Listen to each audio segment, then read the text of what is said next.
हरियाणा की एक ऐसी सीट जिसका इतिहास रहा है कि 30 साल से आज़ाद उम्मीदवार ही जीतकर विधानसभा पहुंचे, क्योंकि वहां की जनता ने सबसे ज्यादा विश्वास आज़ाद उम्मीदवार के तौर पर जिताया है। वहीं बात करें तो हरियाणा में विधानसभा का चुनाव का दौर है। हर पार्टी अपना शक्ति प्रदर्शन करने बड़े जोरों शोर से हुए इन मगर इनके पीछे आज़ाद उम्मीदवार भी पीछे नहीं है, लगातार अपना शक्ति प्रदर्शन बड़े जोरों से कर रहे हैं।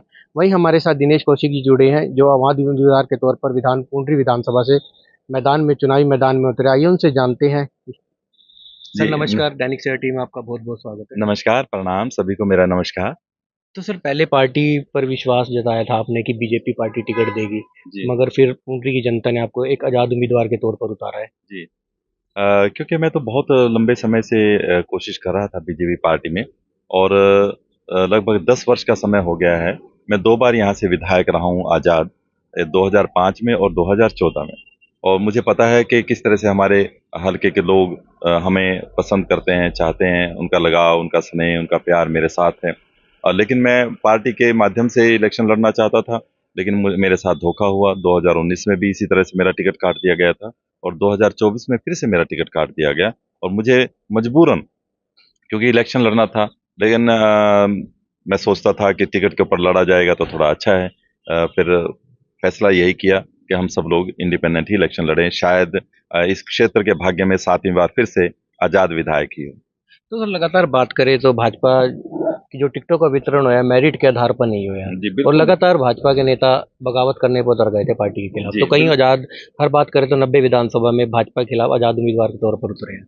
बिल्कुल सही बात है। हम तो ये सोच रहे थे कि सर्वे के आधार पर होगा, रिपोर्ट्स के आधार पर होगा, जिसने जितना काम किया उसके आधार पर होगा, लेकिन कुछ भी नहीं देखा गया और वो गलत तरीके से टिकट का बँटवारा पुंडरी के अंदर भी हुआ। इसी वजह से आज़ाद कैंडिडेट के रूप में फील्ड में उतरना पड़ा है। तो सर लगातार बात करें, भाजपा सबके साथ सबके विकास की बात करती है। हरियाणा एक हरियाणवी एक का नारा देती है, बेटी बचाओ बेटी पढ़ाओ अभियान जैसे कई योजनाओं को लेके आई है। हुँ। मगर देखा जाए तो पुंडरी विधानसभा के साथ धोखा हुआ है कि कोई भी विकास कार्य नहीं हुआ। 10 मिनट में बारिश हो जाए तो पूरा जलमग्न हो जाता है। चाहे जी, गाँव की बात कर लें, चाहे पुंडरी की बात कर लें, चाहे फतेहपुर की बात कर लें। जी। तो क्या लगता है कि अगर आप विधानसभा पहुँचते हैं जीत कर, तो क्या लगता है कि इस बार जनता को विश्वास होगा कि पुंडरी का विकास होगा?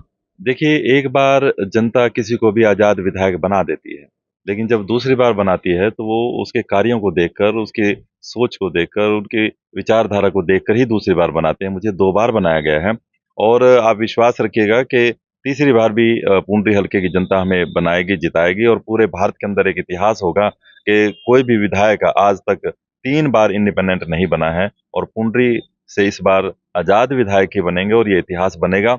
जहाँ तक बात है पानी की निकासी की, उसमें मैंने बिल्कुल नाले और ये सब एसटीपी ये बनवाए थे, लेकिन हार गए। उसके बाद का जो विधायक आए, उन्होंने उसके ऊपर पैरवी नहीं की है। ठीक ढंग से नालों का जो ढाल है, वो नहीं बनाया गया। इस वजह से पानी की समस्या बनी हुई है निकासी की। मौका मिलेगा तो इसको सब डिवीज़न का दर्जा दिलवाएँगे और ये पानी की जो निकासी की समस्या है, इसे निश्चित रूप से हल करेंगे। तो सर लगातार बात करें, हरियाणा में एक बहुत बड़ी समस्या उत्पन्न हुई है बेरोजगारी को लेकर। जी, बेरोजगारी भूपेंद्र हुड्डा की सरकार की बात करें 2014 में थी, तो हरियाणा का अनएम्प्लॉयमेंट 6% था। मगर भाजपा आंकड़ों की बात करती है, 9.5 साल मुख्यमंत्री मनोहर लाल खट्टर रहे, फिर नयाब सैनी रहे। अब 38 से 48% बेरोजगारी, और यहाँ का युवा बाहर की तरफ पलायन करने को मजबूर हो गया। और देखे जाए तो डेली कोई ना खबर कहती है एक्सीडेंट में हो गया, कोई गोली का शिकार हो गया। तो क्या लगता है कि जो युवा वोटर है वो खत्म होता जा रहा है? अगर आप बनकर विधानसभा जाते हैं तो इसे कैसे रोक पाएंगे आप? हम कोशिश करेंगे कि हमारे हलके के अंदर इंडस्ट्रीज़ आएँ, दो दूसरे रोज़गार के साधन उपलब्ध हों। वो तभी हो सकता है जब सब डिवीज़न बने और उसके बाद, क्योंकि बाहर के लोग तभी आकर किसी भी हलके में, क्योंकि ये ग्रामीण एरिया है पूरी तरह से। यहाँ पे कोई बहुत बड़ा शहर नहीं है और जब शहर नहीं होता है तो वहाँ पे इंडस्ट्रीज़ और दूसरे कार्य नहीं हो पाते हैं। रोज़गार की बड़ी समस्या है यहाँ पे, मैं मानता हूँ इस चीज़ को और मेरे टाइम में हमने अपने युवाओं को रोज़गार दिलाने का बहुत प्रयास किया है। और मैं विश्वास दिलाना चाहता हूँ कि आगे जब भी मौका मिलेगा और इस क्षेत्र को विकसित करेंगे, बाहर के लोगों को यहाँ पे इनवाइट करेंगे कि वो यहाँ आके इंडस्ट्रीज लगाएं, अपने कारखाने लगाएं और बच्चों को रोजगार मिले। तो सर लगातार बात करें, 30 साल का इतिहास रहा है पुंडरी विधानसभा का। आजाद उम्मीदवार पर ही जनता विश्वास जताती है। क्या लगता है कि कोई पार्टी वाला जो कार्यकर्ता होता है, नेता होता है, जो भी उम्मीदवार मैदान में उतरता है, क्या लगता है कि वो कार्य नहीं कर पाता? नहीं, ये बात नहीं है। ये टिकटों का बंटवारा यहाँ पर हर बार गलत कर दिया जाता है। हर बार यही बात होती है। इस कॉन्स्टिट्यूएंसी को पता नहीं ऊपर के नेता क्या सोचते हैं कि वो सही कैंडिडेट को टिकट देते ही नहीं है। और यहाँ की जनता सीधा कैंडिडेट के साथ जुड़ी हुई है और तभी ये होता है। अन्यथा अगर पार्टी के साथ कोई ऐसा अच्छा कैंडिडेट हो तो उसको टिकट मिले तो जनता जिता सकती है।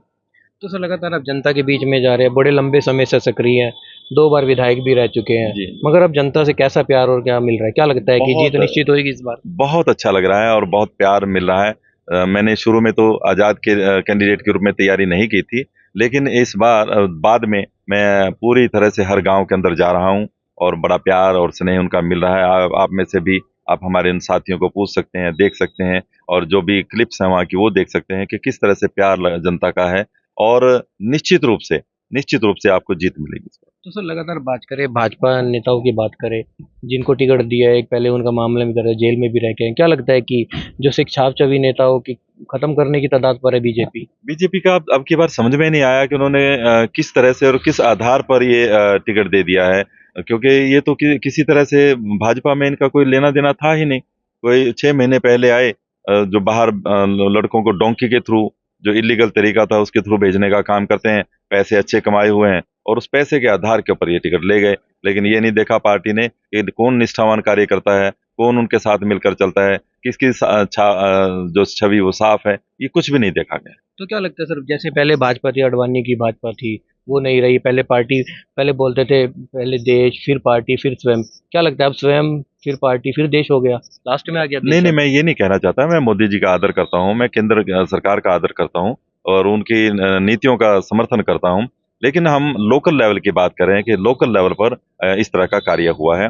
मैं ऊपर की बात बिल्कुल नहीं करता हूँ। मैं उनका उनका उनके पक्ष में हूँ, पक्षधर हूँ और जिस तरह से भारत को एक विकसित भारत बनाने का सपना मोदी जी ने देखा है, मैं उस पक्ष में तो सर 2014 में भी आपके साथ धोखा कर दिया गया पार्टी ने। हूँ। तो क्या लगता है कि अब की बार जनता विश्वास जताएगी, विधानसभा पहुंचाएगी आपको?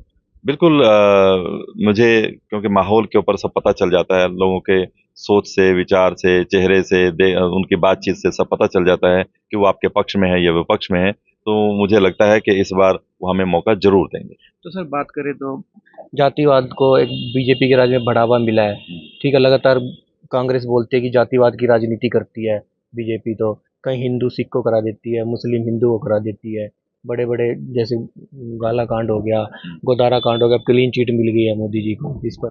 ये उनका विषय है, ये मेरा विषय यहाँ का नहीं है, क्योंकि यहाँ पर इस तरह की कोई बात नहीं है। ये केंद्र सरकार और बाहर की स्टेट्स का विषय है।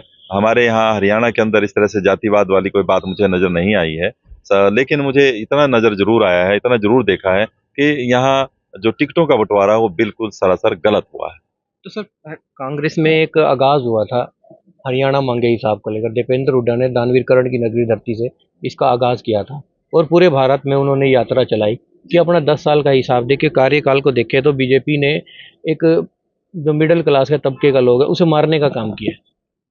मैं इस विषय में कुछ कहना नहीं चाहूँगा आपको, क्योंकि मैं एक आज़ाद कैंडिडेट हूँ और मुझे जीतने के बाद जिनकी सरकार बनती है, मैं उस पार्टी में शामिल होऊँगा। तो मैं पार्टी का विरोध तो नहीं करूँगा, ना ही कोई किसी के ऊपर कटाक्ष करूँगा। जो उन्होंने हिसाब माँगा है और वो उनका एक एजेंडा है, उस एजेंडे में वो हिसाब माँग रहे हैं, वो अपनी जगह सही हैं कि किस तरह से क्या 10 साल के अंदर हुआ है और बीजेपी अपना हिसाब दे रही है कि हमने 10 साल के अंदर क्या किया है। लेकिन फिर भी मैं तो केवल यही आपसे, आपके माध्यम से सबसे प्रार्थना करना चाहूँगा कि यदि आप मुझे तीसरी बार विधायक बनाते हैं, तो जिनकी सरकार होगी मैं उनके साथ मिलूँगा, चाहे वो कांग्रेस की सरकार हो, चाहे वो बीजेपी की सरकार हो, क्योंकि मुझे विपक्ष में नहीं बैठना है, मुझे अपने हलके का विकास करवाना है, मुझे अपने हलके को आगे लेके जाना है, मुझे अपने हलके को सब डिवीज़न का दर्जा दिलवाना है और सभी साथियों को लेके आगे का जो हमारा उद्देश्य है उसको पूरा करना है। सर ये सब डिवीजन की बात करिए तो बहुत पहले भी मांग उठाई गई है, जी। आपके द्वारा पहले भी उठाई, तो कहाँ तक पूर्ण हो पाई थी? क्योंकि मैंने जो माँग उठाई थी तो इसको लगभग मान लिया गया था, लेकिन ऐन वक़्त पे जब इलेक्शन मैं लूज़ कर गया 2019 में, उसके बाद वो जो माँग थी वो नए विधायक ने उसको नहीं उठाया। लेकिन अब आते ही सबसे पहला काम मेरा यही होगा कि मैं हरियाणा के अंदर पुंडरी को एक सब डिवीज़न का दर्जा दिलवा सकूँ। तो सर कितने कैंडिडेट हैं आपके में और किस किस किस से टक्कर है आज इस बार आपकी? ये बहुकोणीय मुकाबला है, आमने-सामने की टक्कर किसी की नहीं है। लगभग 5 कैंडिडेट ऐसे हैं जो बराबर में खड़े हैं। तो पाँचों में से कौन ज़्यादा मेहनत कर लेता है, वो उसके ऊपर निर्भर करता है। आमने सामने की टक्कर यहाँ पर नहीं है, टिकट की कोई टक्कर यहाँ पर नहीं है, लेकिन आज़ाद कैंडिडेट्स पूरी तरह से मेहनत कर रहे हैं और हम लोग ये विश्वास करते हैं कि जनता हम पर विश्वास करेगी और इस बार जीत जरूर मिलेगी।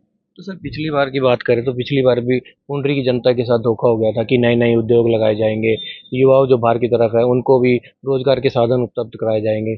तो क्या लगता है कि आपके द्वारा होगा?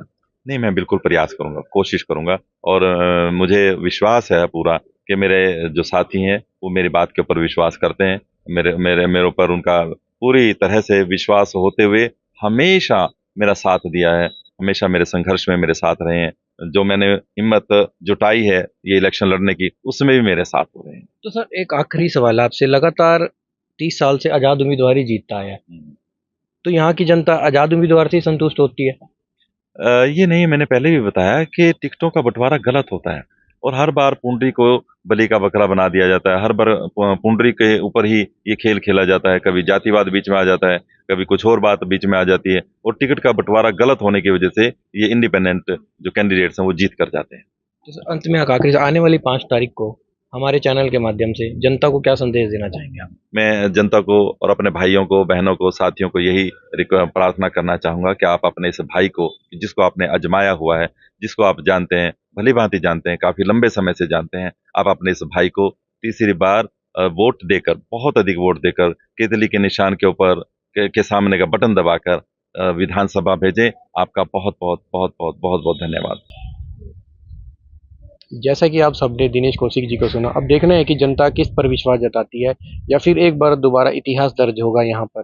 दैनिक सवेरा से विकास कुमार की रिपोर्ट। देश दुनिया की हर खबर सबसे पहले देखने के लिए फॉलो करें Dainik Savera TV, YouTube, Facebook, Instagram, X और व्हाट्सएप चैनल पर।